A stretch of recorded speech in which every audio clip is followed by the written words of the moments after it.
টিকটকের যুগে আমরা অনেক সময় নিজেদেরকে পরিচয় তৈরি করতে, সৃজনশীল কাজ করতে অথবা স্রেফ আনন্দ পেতে ব্যস্ত হয়ে পড়ি। কিন্তু কখনো কি ভেবে দেখেছেন আমাদের এই অনলাইন কার্যকলাপের ভয়াবহতা কতটা কঠোর হতে পারে? আজকের গল্পটা একজন তরুণীর, যার নাম উর্মিলা। সবাই তাকে ভালোবেসে উর্মি বলে ডাকে। তার জীবনের গল্পটা শুরু হয়েছিল অনেকটা স্বপ্ন আর সুন্দরভাবে, কিন্তু শেষটা ছিল অত্যন্ত করুণ। উর্মি একজন জনপ্রিয় টিকটকার। তার লক্ষ লক্ষ ফলোয়ার এবং কোটি কোটি ভিউয়ার্স। প্রতিদিন সে বিভিন্ন কন্টেন্ট তৈরি করে আপলোড করে। তার প্রতিটি ভিডিওতে নাচ, গান এবং নিজের জীবনধারার গল্প তৈরি করতে থাকে সে।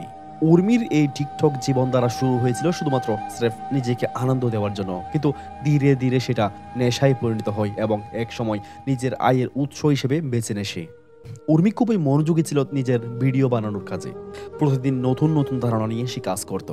তার ভিডিওকে সুন্দরভাবে উপস্থাপন করার জন্য দামি দামি রিং লাইট কিনেছে সে এবং নানা রঙের পোশাক সংগ্রহ তার কালেকশনে রয়েছে। শুধু তাই নয়, নিজের ঘরকে সে সাজিয়েছে খুবই সুন্দর করে।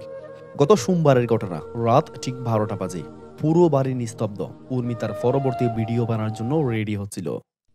টিকটকে সেই নিজের ভিডিও বানানোর জন্য প্রচুর সময় দিত এবং খুবই মনোযোগী হতো। ঘন্টার পর ঘন্টা ধরে তার নাচের মুভমেন্ট ঠিক করা, লাইটিং অ্যাঙ্গেল ঠিক করা এবং শেষে তা এডিট করা, এই ছিল তার রুটিন। রাত 3টা বাজে তার ভিডিওর এডিটিং শেষ হলো। ক্লান্ত শরীরে সেই বিছানায় শুয়ে পড়লো। ঘুমানোর ঠিক আগেও তিনি অন্যান্য টিকটকারদের ভিডিওগুলো দেখতে লাগলো। তার মনে চলছিল আর কি কি করা যায় এবং খুব দ্রুত সময়ের মধ্যে কিভাবে আরো ভাইরাল হওয়া যায়। এক সময় এসব চিন্তা করতে করতে সেই নিজেই মোবাইলটা হাতে নিয়ে ঘুমিয়ে পড়ে। সকাল ঠিক 8টা বাজে উর্মির মা তার ঘরের দরজায় এসে তাকে ডাকলেন। উর্মি, উঠো মা, নাস্তা রেডি করেছি। কোনো রকম সাড়া মিলছিল না তখন। উর্মির মা আবার ডাকলেন, উর্মি উঠো মা, উঠো। দরজা ঠেলে উর্মির মা ভিতরে গিয়ে দেখে উর্মি এখনো ঘুমাচ্ছে। তার হাতের পাশে ছিল মোবাইলটি শক্ত করে ধরা। টিকটক অ্যাপে ভিডিও প্লে হচ্ছিল তখন। মেয়েটির মা ভেবেছিল হয়তো টিকটক দেখতে দেখতে রাত্রে ঘুমিয়ে পড়ছিল, কিন্তু এত ডাকাডাকির পরও সে সাড়া দিচ্ছে না কোনো। মা এবার বুঝে গেছেন যে কোনো কিছু একটা হয়েছে, আর তাই তো সেই পরিবারের সকল সদস্যদের চিৎকার করে ডেকে আনলেন। সবাই ধরে ছুটে এলো। উর্মির শরীর খুবই ঠান্ডা হয়ে গিয়েছিল। তার মোবাইল ধরা হাতটি এতটাই শক্ত হয়ে গিয়েছিল যে সোজাই করা যাচ্ছিল না। একটু পরেই ডাক্তার এলো আর তিনি নিশ্চিত করলেন যে উর্মি অনেক আগেই মারা গেছে। কিন্তু উর্মির মৃত্যুর কারণ কি? উর্মির মৃত্যুর কারণ নিয়ে নানা রকম জল্পনা এবং কল্পনাও হলো। অনেকেই বলেন সে ক্লান্তির কারণে হৃদরোগে আক্রান্ত ছিল। আবার অনেকেই বলে অতিরিক্ত মোবাইল চালানোর ফলে তার ব্রেইন কোনো রকম কাজ করছিল না এবং সে মৃত্যুর কোলে ঢেপে পড়ে।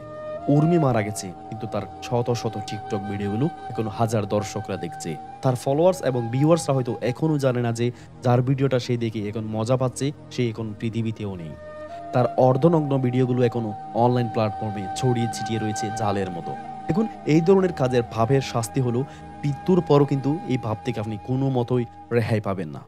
উর্মি যদি তার ভিডিওগুলো মুছে ফেলে আল্লাহর কাছে ক্ষমা চেয়ে যেত, তাহলে তো কিন্তু তার পরিণতি খুবই ভিন্ন হতে পারত।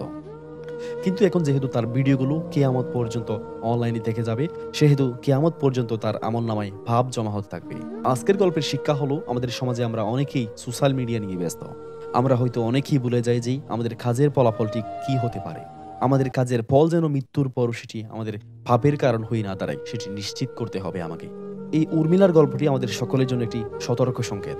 আমরা কিভাবে আমাদের সময়টা ব্যয় করছি এবং আমাদের সোশ্যাল মিডিয়াগুলোকে ব্যবহার করছি এবং প্রকাশ করছি, আমাদের মৃত্যুর পর যেন এই পাপের কারণ হয়ে না দাঁড়ায় এসব সোশ্যাল মিডিয়া, সেদিকে লক্ষ্য রাখতে হবে এবং নিজের জীবনকে নয়, অন্যদের জীবনকেও রক্ষা করাতে হবে। আপনাদের জীবনের সাথে ঘটে যাওয়া বিভিন্ন ঘটনাসমূহ আমাদেরকে পাঠাতে পারেন, যাতে আমরা সকলের মাঝে তা উপস্থাপন করতে পারি।